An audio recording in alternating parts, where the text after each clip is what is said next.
দর্শক স্বাগত জানাচ্ছি মতিঝিল থেকে অনুষ্ঠানে ইফতেখার আলম আছে আপনাদের সাথে সপ্তাহের 5 দিন রবি থেকে বৃহস্পতি দুপুর 1টা থেকে 2টা পর্যন্ত এই সময়টাতে আপনাদের সাথে থাকে আমি ব্যবসা বাণিজ্যের নানা দিক ব্যাংক বীমা আর্থিক প্রতিষ্ঠান বিভিন্ন বিষয় নিয়ে আপনাদের সাথে কথা বলি আমার সাথে থাকেন একজন বিশেষজ্ঞ যিনি তার মতামত এবং বিশ্লেষণ আপনাদের সামনে তুলে ধরেন দর্শক আজকে আমাদের বিষয় হচ্ছে বাংলাদেশের আইসিটি সেক্টর এই বিষয়ে কথা বলতে আমাদের সাথে রয়েছেন ডেল সাউথ এশিয়ান প্যাসিফিক রিজিয়নের জেনারেল ম্যানেজার হারজিত সিং রেখি আমরা কথা বলার সুবিধার্থে তার সাথে এখন ইংরেজিতে কথা বলবো Most welcome, Mr. Singh, and welcome to the Motijheel Theke program.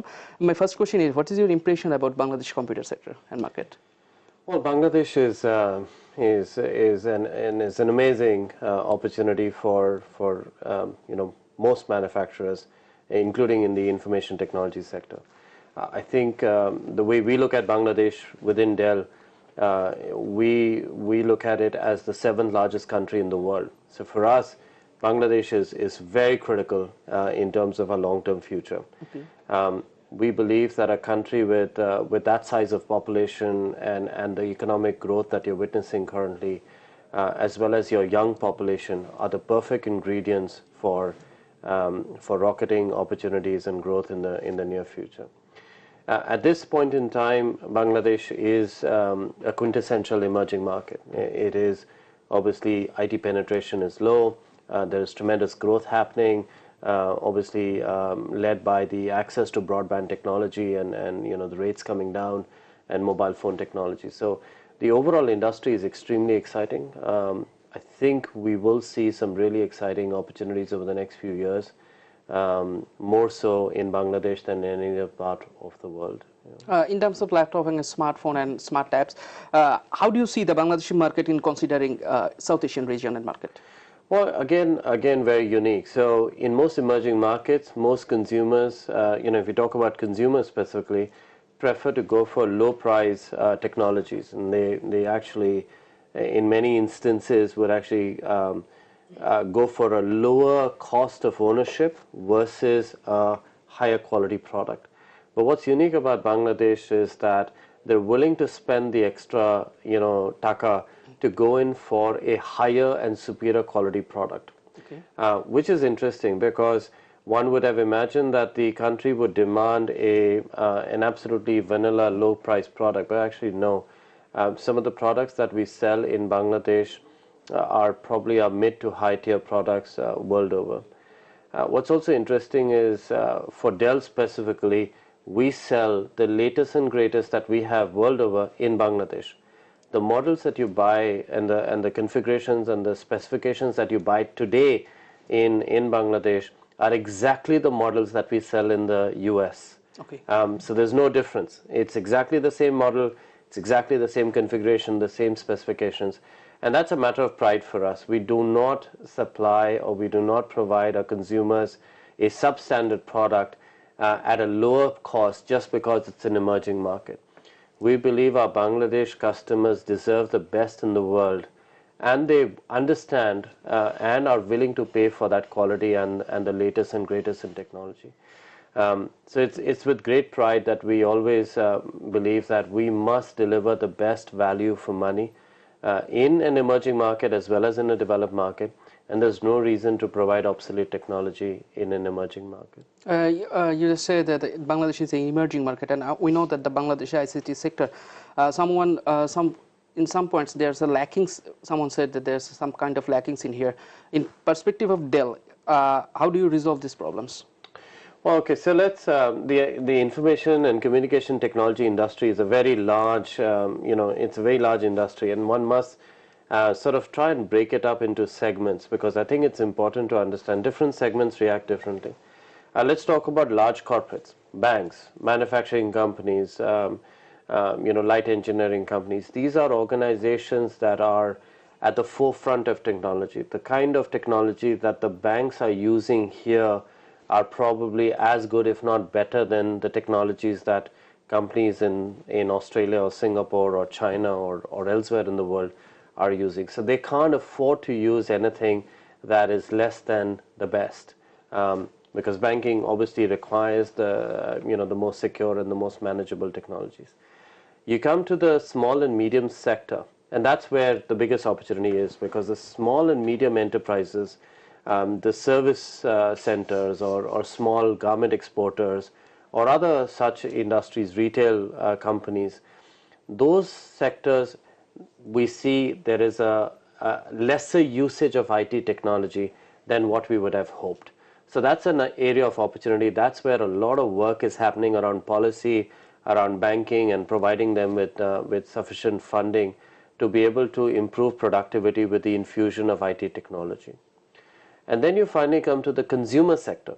The consumer sector is where, as I mentioned, the young population of Bangladesh wants exactly the same smartphone, exactly the same tablet, exactly the same PC that his or her counterpart elsewhere in the world is using. And that's where we see they are completely on par with the rest of the world. Um, they all use the latest and greatest processors, the best screens, the most lightweight, the most sleek looking machines.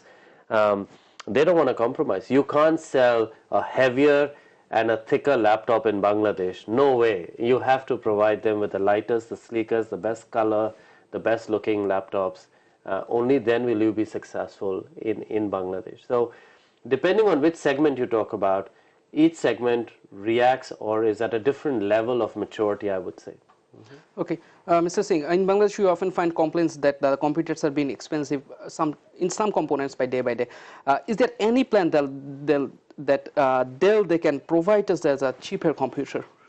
Well, as in any industry, there are segments of the market. There are some, customers that prefer the sleekest and greatest. They're willing to pay for it. They want the thinnest, the lightest, the best materials that Dell can provide, and they're willing to pay for it. And there are obviously within that consumer space, there is a segment that absolutely wants the lowest cost. I think the great innovations that Dell has been able to make is to be able to serve all segments of the market. So we have specialized products for school children, so K-12 education. We have a range of devices that K-12 students can use. These are obviously lightweight, smaller screens, and extremely rugged, so that because when children bump it into various things and drop it on the floor, they need a different product. We then have the lower end of our consumer products, which are value for money offerings, which the price conscious consumer really prefers. We have the mid-tier range where people are looking for some of the features of the high-end range but do not want to pay the top-end prices. Okay. And then you have the high price band range, which is, like I said, the sleekest of product design and ID and the best of materials. I'll give you an example. In the low-end range, we would use more of our design language that is built around value for money kind of offerings, whereas in the high end we would be using a lot more brushed aluminum, we'd be using diamond cut edges, we'd be using a lot of lightweight materials, heat resistant materials. As a result, you've got some very sleek looking designs from Dell. So depending on the segment, we can offer the lowest price to the highest price depending on what the need of the consumer is. Okay, we know that the Bangladesh government has now built a digital Bangladesh. How can Dell help to achieve that kind of goal? Well, Digital Bangladesh is a overarching concept, and it applies to every sector and every aspect of society. Let's take one aspect of that, and that's digital education and making sure that the schools and universities are thinking about making their students IT literate. And there we're doing a lot of work. We're working with a lot of universities in Bangladesh to equip the students with laptops on easy payment terms, or even in some cases free of cost. We're now working with various departments and organizations to provide laptops on easy terms for schools, for the senior school students who are in 8th, 9th, and up to K-12 ages, because we do believe that the best time for students to be actually taking to IT technology is when they are in school, latter years of school, and then getting into university. So when they come out of university, they're IT literate. So I think that's where our focus is, to make sure that we can provide the digital technologies in the education sector. But definitely in other sectors as well, like I said, banking or small and medium businesses. I think there's a lot of collaboration that needs to be done between us, the government, as well as private enterprise to make that a reality. often this cannot be done alone. If Dell decides to do this alone, we can't do it. We need the government support. We need the private enterprise, the banks, etc., to provide the funding, the loans, etc., to make this whole thing work. And I'm pretty certain with the way we're going in the next 5 years, this will be a role model for the rest of the world. Mr. Singh, we took it just a little short break, and after that we talk about right. everything is later. দর্শক, মতিঝিল থেকে অনুষ্ঠানে আমরা একটা ছোট্ট বিরতি নিচ্ছি। বিরতির পর ফেরত এসে বাংলাদেশের আইসিটি সেক্টর নিয়ে আরো কথা বলছি মিস্টার সিং এর সাথে।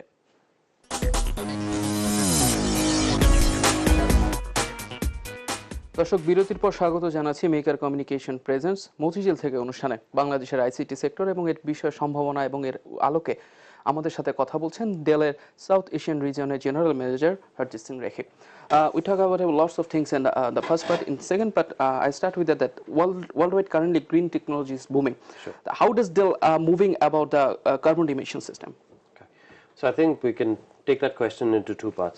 The first part is what is Dell doing ourselves in terms of conserving energy in our own offices, in our own plants, in our own data centers. So you'll be happy to note we were recognized as one of the greenest companies in 2015 globally for our effort in reducing carbon emissions, both at our offices, facilities, at our data centers. We're also recognized for our green efforts in reducing packaging material wastage and using a lot of green materials in our packaging. As you can imagine, we ship millions and millions of product across the globe. Just the sheer amount of waste that is generated as a result of the cartons and the packaging material, etc., can be humongous. So we made a lot of efforts in making sure that the materials we use are green certified, and obviously that's a journey. We're getting more and more into that area. So that's one area that we're obviously it's a big focus for us. We're putting in a lot of resources, a lot of thinking on how we can improve that. The second area we would say is how do we help our customers to become more green? And again, that is in terms of making sure that the products that we supply to them are the most energy efficient. And again, I'm happy to report that some of our data center technologies are considered to be the least power hungry in the world today. We, in fact, last year introduced our new generation of servers which could actually run on ambient air for some period of the time. If you're familiar with the data center technologies, they have to be kept very, very cold. Temperatures have to be maintained very low because of the immense heat that's generated out of servers and other networking equipment. And to be able to keep them running efficiently, you have to cool down the data center. That uses up an immense amount of power and cooling resources. And by making our servers more energy efficient, we can reduce the power cooling requirements. And that's what we've done. We'll continue to do that. I think, green is the way to go. We're very conscious about that, about our environmental responsibilities, and making sure our customers achieve their carbon emission goals as well. So really focused around that. A lot more to come. We're very proud of the work we've done. We're very proud of the recognition we've received. We're, as I said, the one of the few IT companies that have won recognition for being the greenest in the sector. To run a business in the competitive market like Southeast Asian region, where do you want to reach out in the next 10 years? In our industry, there are two aspects that have to be kept in mind. One is innovation. You have to continue to innovate. If you don't innovate, you die. So it's fundamental for us that we have to keep running faster to stay in the same place. Innovation could be in terms of product innovation, technologies, different products, different form factors, things that can do different things, putting them together into a solution. There's also innovation in the way you do business. So for instance, should we be getting into new sectors? Should we be getting into new segments of the market? Should we be developing products? As an example, there could be some brands in the world who say, we're good in this area, can we go into another area? So you see a lot of smartphone manufacturers getting into tablets, a lot of smartphone manufacturers getting into wearables. Now those are extensions to their existing product range, and that is led by innovation. We do a fair amount of innovation around our storage technologies, our networking technologies, our security technologies, our management and software technologies, as well as on our end user client technology. So innovation drive success in our industry. But innovation on its own is not enough. In our industry, it's really critical that we have coverage. So if you put it on a graph, the companies that innovate the most and the companies that have the widest coverage are the most successful. And again, in coverage, we just don't mean in terms of one aspect of it. Coverage means you must have a product range. So you should be able to serve many customers. Like I said, consumers, small, medium businesses, corporate customers, government and public customers, schools, manufacturing concerns, banks, insurance companies, telecom companies. You must have solutions for each one of them. That means coverage. You also should be present locally in as many countries as you can. You can't manage countries remotely. You have to be present in the country. I'm happy to report we've had an office in Bangladesh now for about 4 to 5 years. We're growing in this country. We have invested in local resources, people who actually have local expertise, who know how to do business in the country. And we have a huge ecosystem, which is the third aspect of coverage, which is channel coverage. Now, Bangladesh is a big country. There are 64 districts. We want to make sure that we don't just focus on Dhaka. So we are now doing activities with our distributors and our channel partners and our resellers to go into the districts and take the technologies into the villages and small towns of Bangladesh. That is an aspect of coverage. Now, if an organization like Dell innovates and has the highest coverage, which is why we're so successful, which is why we're considered the top brand in Bangladesh. If you were just had coverage but had not very good products, you would not be successful. If you had very good products but no coverage and you just focused in a small section of the country, you would not be successful. And so in the IT industry for us, it's really critical to have these two aspects clearly defined. And that's the same outside Bangladesh as well. You mentioned about South Asia. How do we see ourselves? We think we're going to continuously invest in innovation and improving our coverage. So channel partners, making sure we have the right people in our team, making sure we have the right products in our range. So through acquisitions or organic development, we keep improving our product range as well. Mr. Singh, thank you very much for coming in our show Motijheel Theke, and thank you for coming in Bangladesh. Very welcome. Thank you. দর্শক, মতিঝিল থেকে অনুষ্ঠানে আজকে এই পর্যন্তই। আগামী পর্বে নতুন কোনো বিষয় নিয়ে কথা হবে। ততক্ষণ পর্যন্ত আমাদের সঙ্গে থাকুন।